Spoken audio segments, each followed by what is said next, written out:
ये भोजपुरी पेंटिंग के द्वारा आए दिन हम लोग कुछ न कुछ प्रोग्राम करते हैं और 21 के बाद कोरोना काल के बाद हम लोग की सारी गतिविधियाँ ठप पड़ी हुई थी। जो भोजपुर कलाग्राम के माध्यम से हम ये भोजपुरी पेंटिंग का हर जगह जगह पे गांव कस्बे पे जाकर हम बच्चों को लेकर भोजपुरी पेंटिंग से हम सेमिनार और साथ में उसका वर्कशॉप कराते थे। आज हम उसी के थोड़ा तैयारी कर रहे हैं, चूँकि इलेक्शन है, अभी इलेक्शन 1 जून को ख़त्म होने के बाद पुनः मैं फिर इस सीरीज़ को शुरू करना चाहता हूं। तो उसकी तैयारी मैं विधिवत कर रहा हूं, चूँकि बच्चों को सिखलाना भी पड़ता है और सिखलाने के लिए खुद को सीखना पड़ता है कि बच्चों को हम ऐसी शिक्षा दे जो कि आगे आने वाली पीढ़ी उसको जाने कि ये है क्या।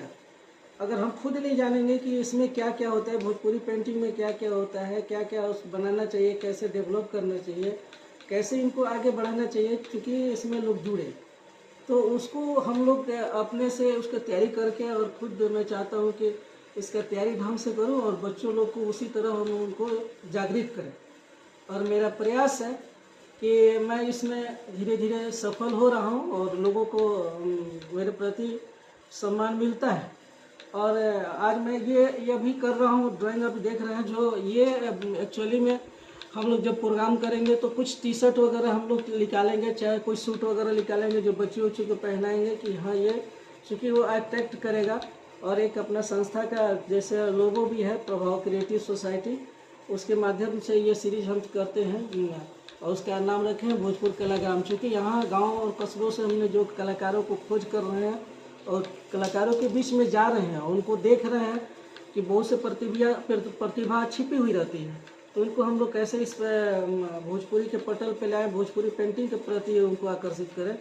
तो वो मेरा प्रयास है और आशा करता हूँ कि आप सभी मेरा साथ देंगे और मुझे हर कदम पे और आपका साथ चाहिए, क्योंकि आपके साथ के बिना भोजपुरी पेंटिंग का विकास नहीं हो सकता है। और विकास तभी होगा जब आपका पूर्णतः आपका साथ मिलने लगेगा और धीरे धीरे ये मेरा जो है आगे की ओर